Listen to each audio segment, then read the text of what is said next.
Welcome to episode 3 of our Wirecast. Welcome, Mr. Gary Chambers. James. Nice to see you. How's your day been? Yeah, busy at the moment. Yeah, we just got a little bit on. The lads are over in France. I'm just trying to pull a few things together. Just after watching last night's game, so we got a bit to sort out at the moment. Brilliant. So busy man. Guys, we'll start with kind of your association with the Warrington Wolves. It's been long and fruitful. Can you tell us a little bit about kind of how it came about all those years ago? I'm Cumbrian originally. I come from Whitehaven. Played for Kells. Massively proud Cumbrian, and obviously Warrington at that time. We were scouted, myself and Chris Rudd, scouted to come to Warrington in '89, and basically I've never left. You know, it was a weird link. I was my trade was insulation, and the only way you could do insulation was like at a college. And in Cumbria there were no colleges that could do it. And the only college the nearest college to do that was the old Tech College on Winnick Road, and I ended up coming down here at 16, trained with Woolston, and that sort of connection sort of never left. So I've been here most of my life. To be fair, I came here at 16, if truth was known. Signed when I was 18. After we went on tour to Australia, and that was it. It's just sort of, just fits. I love it. So you've obviously kind of came here as a player, and you've done lots of different roles within the club. Tell us a little bit about what your role involves now, and how that maybe differs from kind of your mindset and your approach when you were playing. So the role now is basically just the function and the oversee of all rugby matters. You know, from what first team do down to the youth, and the direction that we take that in regarding recruitment or retention, managing salary caps, looking at a vision, working on cultures, looking how we can support Sam and his team, working closely with those to see how that goes, offering that bit of stability. So, you know, the aim is within the programme is that we're not having a major rebuild every couple of years. We can keep some sort of stability. We can, you know, look to move some of the quality young people through that we've got into the first team at the right time that suits them. It's about looking after careers for them. So, for instance, we have a brilliant link with UClan, where some of our players who would have traditionally gone straight to first team are in sort of a hybrid program now, where they do a few days at uni and they do a few days with first team. So they're just not exposed to first team all the time. They get a good diet of that. And when they're in college, in uni, they then on the nights on the days they're in uni, they come back at night and train with the reserves. So we've started it like a bespoke reserve team now, because what we were finding was happening was that we have a lot of good young players coming through who were maybe exposed to first team too early, and they didn't sort of progress as quickly as what they could. So we thought this hybrid program would give them a bit of both, and they get the reps that they need where they're number one at nights with the reserve team. So it's best role ever. It's brilliant. I'm probably still trying to come to terms with a lot of it, and I'll make mistakes, but you know, it seems to be going well at the moment. Touch wood. Well, it's really interesting when you're talking there, because when you finished playing, you made the career transition into teaching, and having known you for a number of years now, you've always been very much about kind of making better people before you've made better players. Yeah. How much of your experiences within the school environment have you been able to transfer to your current role now, and what are the similarities between kind of teaching and kind of your job here? We've got to, ultimately, it's good people first. You know, with any player that we sign, with whoever we bring in, it's about the people, and it's about making sure that whoever comes into our system, be in a youth role or as a senior player, we have to make sure that, you know, they leave us feeling as though they've gained something from this club, and it's been beneficial to them, and that's what we try and do with our young players. We monitor them really stringently at school. When they go to college, we monitor them again, and then, you know, when they go into employment or then they go into first team, then you know, they're monitored there. It's about good people doing the right thing, supporting and being a pillar of our community and whatever our community is, and developing the culture that we need to be the best we can for this club. And you know, that's the same morals that you have at school. It's all passion, fashion, values. It's please, thank you, opening doors for people. You know, it doesn't change any of this. People first, look after people, give them something to work towards. You know, everybody should be working towards to better themselves, and the rest should look after itself. Excuse me, just heard it that bit out. I was waiting to cough, sorry guys. So you mentioned there around kind of the importance of the person that you recruit. When you look at the club and the players and the impact that they can have on our community and the work that we do as a foundation, how important is it for the players to be out there and understanding what's going on in Warrington, because it's a tough time for a lot of people, and for a lot of our supporters, our club provides a lot of hope. So when you kind of look at the activities that we deliver as a foundation, how valuable is it to link the players to the projects? Well, we serve our community, don't we? You know, ultimately, when if we're going well, the town feels a little bit better. You look at, you know, what Luke Littler did for the town. You know, if we can do that, bring that sort of success, and we can, you know, bring that sort of determination, and not even success, to be fair. You know, we all want that. But if our crowd have always been and have never changed in the years I've been here, and will never change, if they can see a group of men go out on a field and apply themselves the best way possible and give everything for the club that and what they serve, then they're happy, and that's what this community strives for. It's working class. It's a wire industry. It's an industrial industry. You know, it's massive that they see that we're out grafting. We're out in the community supporting. You know, when we did the community blitz just over Christmas, it was an unbelievable time for everyone. You know, linking in with everything that the foundation do. Going to different areas, be it schools, be it, you know, nursing homes, you know, whatever that is. The players need to be involved in that, and they will be involved in that. We're going to do a lot more of that because we need to maximise the work that our foundation do in all those areas. You know, we've in my opinion, we've got the best foundation. You know, the work that goes on is unbelievable, and if we can utilise our players to support the work that goes on, then long may that continue.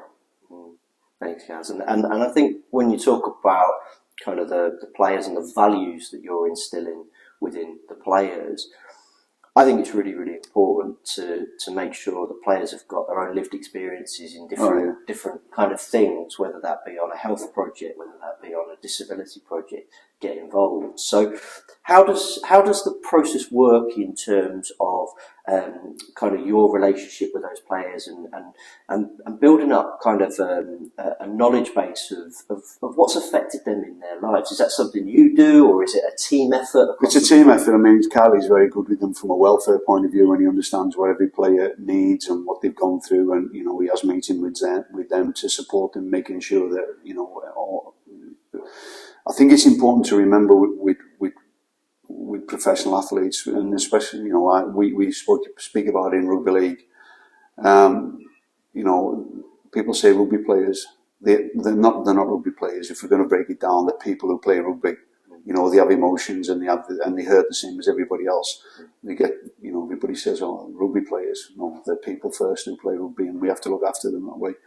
And they hurt the same way. But you know, what we try and do when we're doing a community initiative, we don't try and we look at what people's strengths are. So this year we did like a Google Forms, and we give them some options. Where do they think that they'd be best at? So it was a process to get people into the right fit, to go out into the community and add value in an area that they thought they could be more beneficial. So every player sort of had a bit of a choice about where they wanted to go and what area they wanted to work in. And I think that was essential. Some wanted to go to St. Rocco's, and I think the value that they added that day and some of the things that they saw will stay with them for a long time.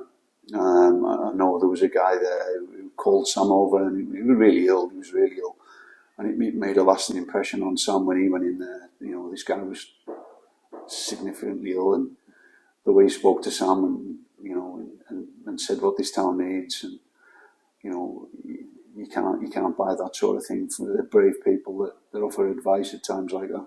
Yeah, thank you. I guess kind of in terms of you as an individual, and certainly you as a player, you always led by example, and I see that with certainly some of the younger lads that are now coming into the first team environment.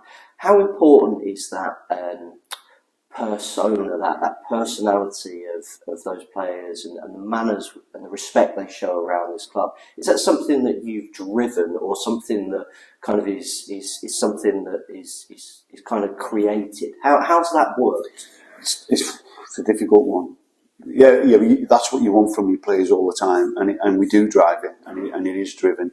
But a lot of it comes from really good upbringings as well. And look, ultimately, with our younger players or with professional players, you know, by its pure nature of the game that they play, you know, it's you've got to be a certain individual that can do it. And sometimes they're gonna make mistakes, because it's not normal to run into someone head first as fast as you can. And you know, it takes a special person to do that. Now, I'm not saying that's any excuse, you know, for some of the things that they do, but with the young players, you know, we try and we do challenge them, we are tough on them, but they're brilliant. You know, they do clean up if they go somewhere. When they went to Australia, it was acknowledged that every time they went for food and things like that, they would pick up and clean up and move, and everybody does it in the game. There's a common rule that when you go to away changing rooms and that, you clean up after yourselves, and that's no different than what we do. And I think the challenge is, what else can you do on top of that now to make them even better? But yeah, it's so important that they understand the values and they serve the people of this town, and do it in the right way at all times. And sometimes that is a challenge of what they do away from here. You can't control. But it's always have that in mind of what they have. I think it's difficult for the young lads, especially because I don't think they realise the impact they can have on people. And you know, once they start to recognise that, that's when we've got to maximise it. Come towards the end. It's been fascinating, as in terms of some of your insights, but I get the sense that you feel a great deal of responsibility, not just for the performance side of things, but in terms of your role as an ambassador for the whole club. So I kind of want to delve a little bit in terms of, what do you do for you? Obviously, rugby is your passion, it's your profession, it's all encompassing, but do you manage to find any time for anything away from the sport? It's a tough one for me, that. I mean, I have a really understanding wife and my family. You know, my kids are grown up now. I have a bit of time. You know, I can give a lot of time. What I've got to be careful of is that I'm not demanding of that about people around me, because they're young, they still have families, and sometimes I can get lost in that a little bit. You know, I can come in the morning early at 6 and I can stay here till 9. That happens quite a lot. Weekends I can be in at 7 in Victoria Park watching the kids train, and then, you know, being out Sunday morning and scouting, and I get that. This is very much, you know, I'm living my dream here. I can die happy man. I've said that before, because I love what I do and I'm very lucky. But yeah, sometimes I've got to give some stuff back to my family, and I like spending time. You know, we try and maximise the time that we have. That I was always brought up to you know, in work wise, to be where you're at. If I'm here, I'm totally focused on here. Totally and utterly focused on what I'm doing here. If I go home, I'm focused on them, apart from if my phone goes now and again. But ultimately, if I can be focused on them, I am. Whatever I'm trying to do from here now, phones off, speak to you. You know, it's be where you're at and chunk what you do. That's the best way I can do it. I've probably got a big chunk that I need to scale off a little bit. I've got the best staff that work for our club, and you know, in likes of Ryan O'Brien, and you know, he's all over what we do with the youth, and I'm learning slowly to pull back on that and just let him roll with it and trust everything that he does and the direction that it's going in. It's important that, I keep showing my face and I'm still around there. We're only going to improve when we keep adding layers underneath on our youth and we bring our players through. That's the direction we're going in. I've made no bones about that, about the importance of what the youth's going to be moving forward, and everything that we spoke about with hybrid programs, so that not just getting rugby, they're getting educated as well. It all comes together, and that's going to be massive for us. I've got no doubt in my mind. It's the only way I know how. That if we develop from underneath and work our way through, our crowd will be over the moon. They just want to see young players coming through our system, and they want to see them playing. My challenge is to make sure that when they play, they look like Warrington Wolves players and not rookies. So we've got to bed them in properly. It's got to be a strategic view on how they look, on what they do, where we have them playing. Make sure everybody's got a 3-year plan. Year 1, this is what you're going to do. Year 2, this is what you're going to do. Year 3, you're starting to get into your first team and things. And it's important that people understand that and they see that there is a plan. Leon Hayes is a perfect example. Would I love Leon Hayes to be in there and playing, and he will do in years to come, but just got to develop him right and not give him too much at the moment, and give him chunks of time in, and then when he needs a bit of time away. And it's him that guides on this. It's not us. It's not. He'll tell us I'm struggling a little bit here at times. I don't quite get where we're going. He's just an example of art. He's just one example of how that works, and every one of them's the same. Max Wood, who we got from Wigan, when he played against Lee the other day, that was probably his first time when he's gone up against first team players, and it's easy to forget that a seasoned first team player with that, with the knowledge and the strength that they've got, how tough it is for a young lad going in there and doing that. So we need to be smart in how we look after him as well, and expose him to game, the right sort of games, and give him the right time to come through. So all that comes into, that's all part of the job. It's all part of the jigsaw of trying to make it work. Am I getting it right? I think I'm doing some things right. Am I getting some bits wrong? Well, if I'm not getting things wrong, I'm not trying things as well. So I can live with that. As long as I don't keep making them, I'll be all right. And I guess that kind of leads me on to kind of my next question, really, was around, aside from success on the pitch, what in your mind does success look like? Wow, that's a massive question. Is it about people? Is it about structures? Is it about culture? I think it's building on what we've already got regarding our culture, making this town proud of this club, be it foundation, be it playing, be it what the commercial team do, be it it's about making being a pillar of our community, and making this club stand out is something that really goes forward to try and do something for the community to help the people of this town. Some days, some people in this town will have bad days, won't they? And if we can do our bit, some of those days might not be as bad, and that's where we've got to go with this. That's being the best we can out there and being hard to beat and competing every week is massive, because ultimately that's what everybody judges us on. But if we can do that, but if we can be more accommodating, and if we can be out there in the community more and working with our community, then that's going to be fantastic for us, and we can't lose it.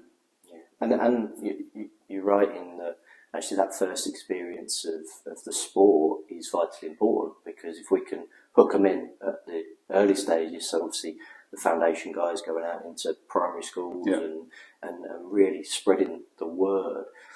Just a little word on kind of the importance of those guys in terms of your bigger plan.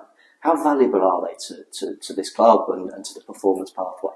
It's like essential to what happens if all the foundation. One element of foundation is they do cluster of schools in that area, don't they? And then if it's around a certain area that there's an amateur club linked to, then the old competition, and ultimately the kids who are involved in that think I want to carry on with that, and they go and they join an amateur club.